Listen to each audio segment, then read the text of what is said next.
მურაკამის შემდეგი წიგნის დრო არის კაპკა პლაჟზე.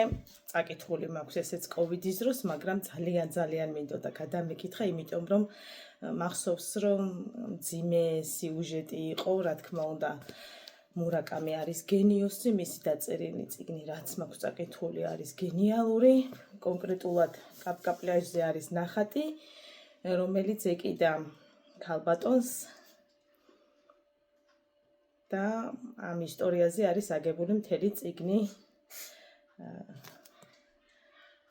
კაპკა 15 წლის ბიჭია, კაპკა თამურა 15 წლის ბიჭია, რომელიც გაიქცა სახლიდან. დანარჩენი მეტაფორა, რაღაცებს აკავშირებს მერე მოვლენები ერთმანეთს.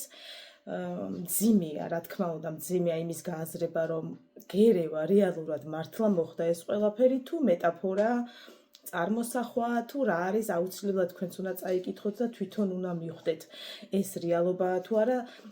ბიჭი, რომელიც ფიქრობს, რომ დაწყევლილი არის, მამამ უთხრა, რომ ის მოკლავს, შვილი მოკლავს მას და სექსი ექნება დასთან და დედასთან და აუცილებლად წაიკითხეთ და აბა თქვენეული ვერსიაც გამიზიარეთ, რას ფიქრობთ თქვენ ამ წიგნზე.